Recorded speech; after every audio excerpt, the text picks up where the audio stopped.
Assalamualaikum warahmatullahi wabarakatuh. Selamat pagi anak-anak. Bagaimana kabar kalian hari ini? Pasti kalian semua dalam keadaan sehat ya? Semoga ya. Amin amin ya rabbal alamin. Oke, hari ini kita akan mempelajari tentang kedudukan dan fungsi Kementerian Negara Republik Indonesia dan lembaga pemerintahan non-departemen. Yang pertama, kita pelajari tentang tugas Kementerian Negara Republik Indonesia. Keberadaan Kementerian Negara Republik Indonesia diatur secara tegas dalam Pasal 17 Undang-Undang Dasar Negara Republik Indonesia tahun 1945 yang menyatakan sebagai berikut. Presiden dibantu oleh Menteri-Menteri Negara. Menteri-menteri itu diangkat dan diberhentikan oleh Presiden. Setiap menteri membidangi urusan tertentu dalam pemerintahan. Pembentukan, pengubahan, dan pembubaran kementerian negara diatur dalam undang-undang. Pasal 17 ayat 3 Undang-Undang Dasar Negara Republik Indonesia tahun 1945 menyebutkan bahwa setiap menteri membidangi urusan tertentu dalam pemerintahan. Dengan kata lain, setiap kementerian negara masing-masing mempunyai tugas sendiri.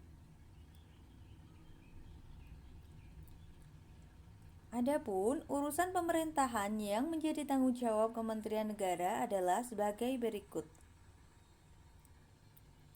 Urusan pemerintahan yang nomenklatur. Urusan pemerintahan yang nomenklatur kementeriannya secara tegas disebutkan dalam Undang-Undang Dasar Negara Republik Indonesia tahun 1945. Meliputi urusan luar negeri, dalam negeri, dan pertahanan. Selanjutnya, urusan pemerintahan yang ruang lingkupnya disebutkan dalam Undang-Undang Negara Republik Indonesia tahun 1945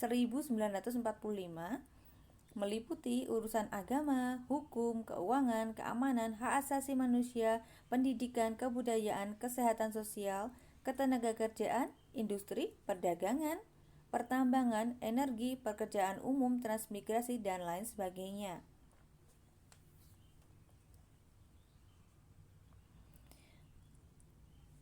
Dan selanjutnya, yang terakhir, urusan pemerintahan dalam rangka penajaman, koordinasi, dan sinkronisasi program pemerintah meliputi urusan perencanaan pembangunan nasional, aparatur negara, kesekretariatan negara, badan usaha milik negara, pertanahan, kependudukan, lingkungan hidup, ilmu pengetahuan, teknologi, investasi, koperasi, usaha kecil dan menengah, pariwisata, pemberdayaan perempuan, pemuda olahraga, perumahan, dan pembangunan kawasan atau daerah tertinggal.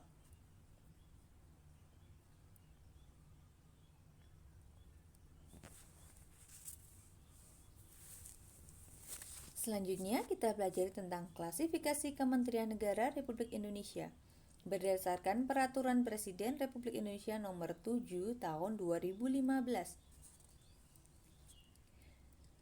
Berdasarkan Peraturan Presiden Republik Indonesia Nomor 7 Tahun 2015 tentang organisasi Kementerian Negara, Kementerian Negara Republik Indonesia dapat diklasifikasikan berdasarkan urusan pemerintah yang ditanganinya. Yang pertama adalah kementerian yang menangani urusan pemerintahan yang nomenklatur atau nama kementeriannya secara tegas disebutkan dalam Undang-Undang Dasar Negara Republik Indonesia tahun 1945 adalah sebagai berikut. Yang pertama adalah Kementerian Dalam Negeri, yang kedua Kementerian Luar Negeri, dan yang ketiga adalah Kementerian Pertahanan. Selanjutnya, kementerian yang mempunyai tugas penyelenggaraan urusan tertentu dalam pemerintahan untuk membantu Presiden dalam menyelenggarakan pemerintahan negara dengan upaya pencapaian tujuan kementerian sebagai bagian dari tujuan pembangunan nasional.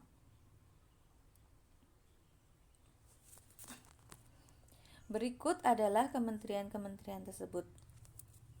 Yang pertama, Kementerian Agama, Hukum, Hak Asasi Manusia, Keuangan, Pendidikan dan Kebudayaan, Riset, Teknologi dan Pendidikan Tinggi, Kementerian Kesehatan, Kementerian Sosial, Ketenagakerjaan, Kementerian Perindustrian, Kementerian Perdagangan, Kementerian Energi dan Sumber Daya Mineral, Kementerian Pekerjaan Umum dan Perumahan Rakyat, Kementerian Perhubungan, Kementerian Komunikasi dan Informatika, Kementerian Pertanian, Kementerian Lingkungan Hidup dan Kehutanan, Kementerian Kelautan dan Perikanan, Kementerian Desa, Pembangunan Desa Tertinggal dan Transmigrasi, Kementerian Agraria dan Tata Ruang. Selanjutnya, kementerian yang mempunyai tugas menyelenggarakan urusan tertentu dalam pemerintahan untuk membantu Presiden dalam menyelenggarakan pemerintahan negara serta menjalankan fungsi perumusan dan penetapan kebijakan di bidangnya. Koordinasi dan sinkronisasi pelaksanaan kebijakan di bidangnya, pengelolaan barang atau milik kekayaan negara yang menjadi tanggung jawabnya, dan pengawasan atas pelaksanaan tugas di bidangnya. Kementerian ini yang menangani urusan pemerintahan dalam rangka penajaman, koordinasi, dan sinkronisasi program pemerintah. Kementerian-kementerian tersebut adalah yang pertama, Kementerian Perencanaan Pembangunan Nasional, Kementerian Pendayagunaan Aparatur Negara dan Reformasi Birokrasi, Kementerian Badan Usaha Milik Negara, Kementerian Koperasi dan Usaha Kecil Menengah, Kementerian Pariwisata, Kementerian Pemberdayaan Perempuan dan Perlindungan Anak, Kementerian Pemuda dan Olahraga, Kementerian Sekretariat Negara yang terakhir. Selain kementerian yang menangani urusan pemerintahan di atas, ada juga kementerian koordinator yang bertugas melakukan sinkronisasi dan koordinasi urusan kementerian-kementerian yang berada di dalam lingkup tugasnya.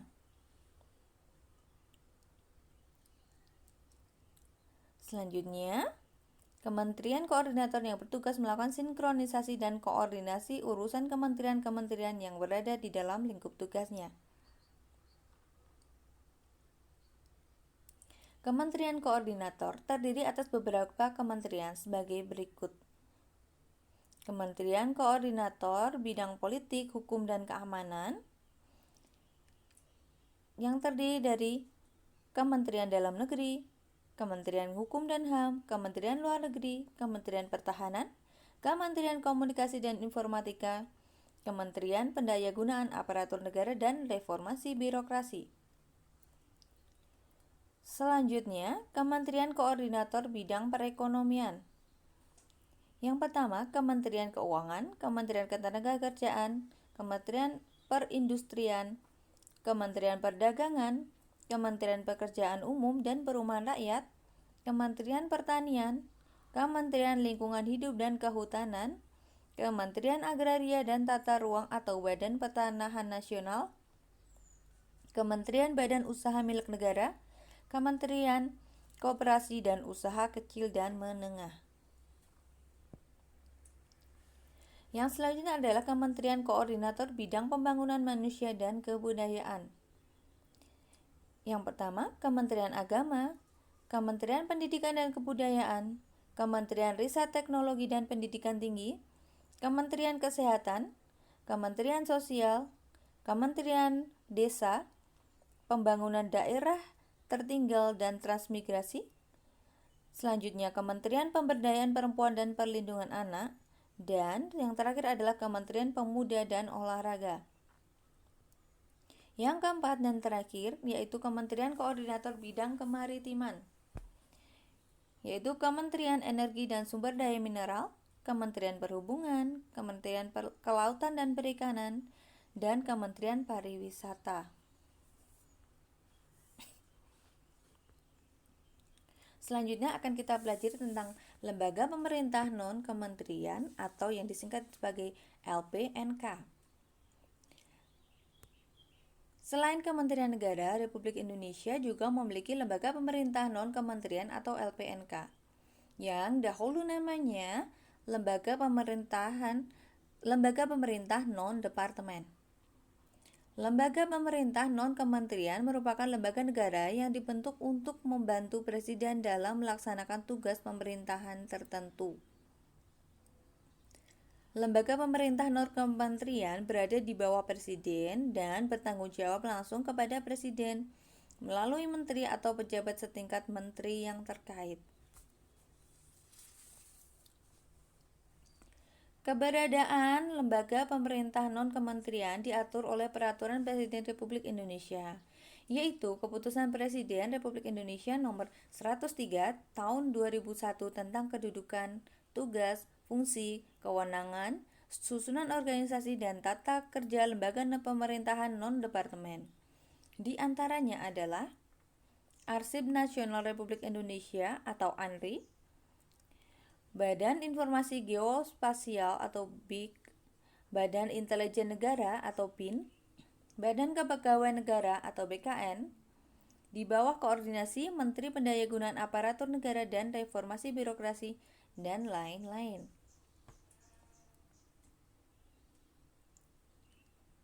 Selanjutnya, kita akan mempelajari tentang nilai-nilai Pancasila dalam penyelenggaraan pemerintahan.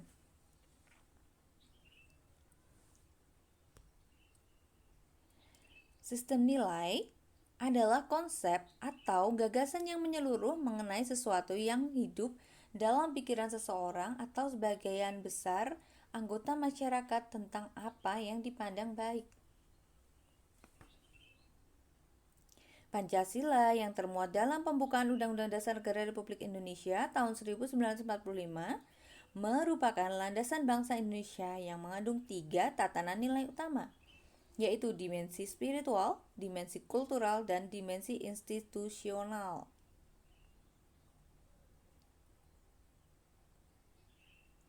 Berikut adalah 3 tatanan nilai utama.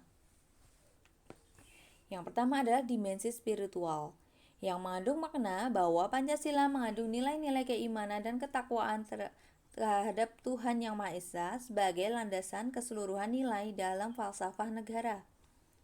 Yang kedua, dimensi kultural mengandung makna bahwa Pancasila merupakan landasan falsafah negara, pandangan hidup bernegara, dan sebagai dasar negara.